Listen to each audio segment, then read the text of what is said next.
Family distress counselling में। अभी counselling कई तरह की होती है, कहीं पे कपल काउंसलिंग्स होती है, कहीं पे फैमिली काउंसलिंग्स होती है। तो उसका निचोड़ 95% निचोड़, 5% निचोड़ सिर्फ दिमाग की मेच्योरिटी, आपका विवेक और बुद्धि को हम देते हैं। पर 95% निचोड़ ये आता है जो डिस्ट्रेस्ड काउंसलिंग्स होती है ना मोस्टली।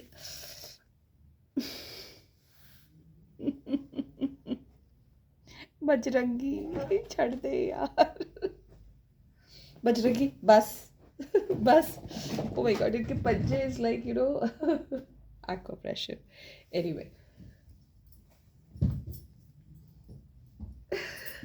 अब ये फिर अगर कूदी कूदी करेंगे ना तो फिर से एक हो जाएगी। So what I was saying was a distress counselling cases. मैं देख रही हूँ वहाँ तो नहीं रहे मेरे पास।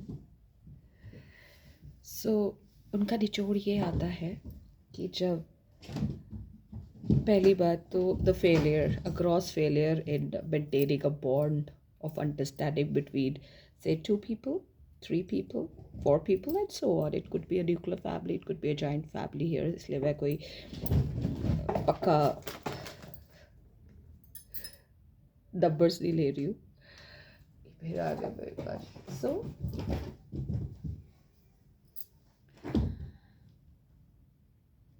सो जब समझ बुद्धि विवेक अपनी हम भूल जाते हैं और न्यूट्रल नहीं रहते हैं।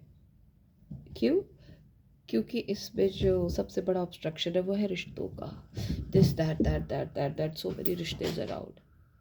एंड सबकी सुनकर जब हम अपनी ज़िंदगी को चलाने की कोशिश करते हैं, चाहे आप अपनी चलाओ, चाहे दो लोगों के बीच चलाओ, चाहे तीन, चाहे एक बॉर्ड जो बिखरा हुआ बॉर्ड आता है, तो दूसरों की चीज़ों को इम्बाइब कर करके सुन सुन के वो कहते हैं ना बहकावे में आ जाते हो, तो समझ लो टिल द डेथ बेड आपको ये नहीं समझ में आएगा कि भगवान ने वो रिश्ते डाले क्यों थे आपकी लाइफ के अंदर। उलझ के रह जाओगे।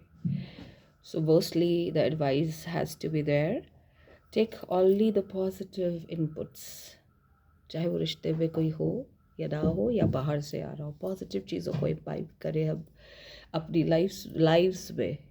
रिश्तों में तो बहुत बात की बात आती है, लाइव्स में तब जाके ये रिश्ते धीरे धीरे सुधरेंगे और हम किसी के बहकावे में नहीं आएंगे। So this is what we advise the people across. और जब उनका माइंड पड़ा जाए तो they are so disturbed, so anxious, so full of jealousy, hatreds, तो पहले उसको निकालना बहुत ज़रूरी है ना। पानी की सफाई होनी ज़रूरी होती है, टंकी का पानी हो चाहे नदी का पानी हो, तो नेचुरली या फिर केमिकल्स डालकर, जब तक वो सफाई नहीं होगी एडवाइसेस काम नहीं करेगी। So the bond has to be very strong of trust, understanding, honesty, no jealousy, no मैं और किसी की किसी को नीचा समझना और उसकी निंदा करना। सो ये सारे फैक्टर्स ही है। और क्या फैक्टर्स हो सकते हैं? बाहर से कोई एलियन आके तो नहीं बोलेगा come here, I tell you you are good for nothing. ये सब आसपास अपने ही होते हैं और ये बहुत गंदी चीज़ है। तो ऐसे लोगों को ना उल्टा टांग के ना पिटाई करनी चाहिए या सो या उससे दूर हो जाना चाहिए, तब जाके थोड़ा कूल एंड कामनेस आएगा। ट्रस्ट गॉड, वो ट्रस्ट तो जाता वो ट्रस्ट तो आता है नहीं, किसी और का ही थर्ड पर्सन फोर्थ पर्सन का ट्रस्ट रह जाता है, तो तभी ये प्रॉब्लम्स आती है। And it's sad to see people fighting in the room, session room, और उनकी ये सब बातें अब तो ऐसा लगता है कहाँ चक्रों में फंसे हो यार। कोई उससे खुश नहीं, कोई उससे खुश नहीं, कोई इससे खुश नहीं, कोई ज़मीन जायदाद, कोई I don't know what, but there are so many things which sometimes make me feel इतनी सी बात के लिए इतनी बड़ी जिंदगी को बेकार कर दिया। सो ये बेकारी के लिए नहीं दी गई है, ये बहुत ऊपर चीज़ के लिए दी गई है। सब टाइम हमें डांटना भी पड़ता है बहुत बुरी तरह, सो दैट उनको जोड़ना पड़ता है, वरना चलता रहता है खेल. So the life is not a joke, and don't make others' life a joke. The one day you'll be a joke.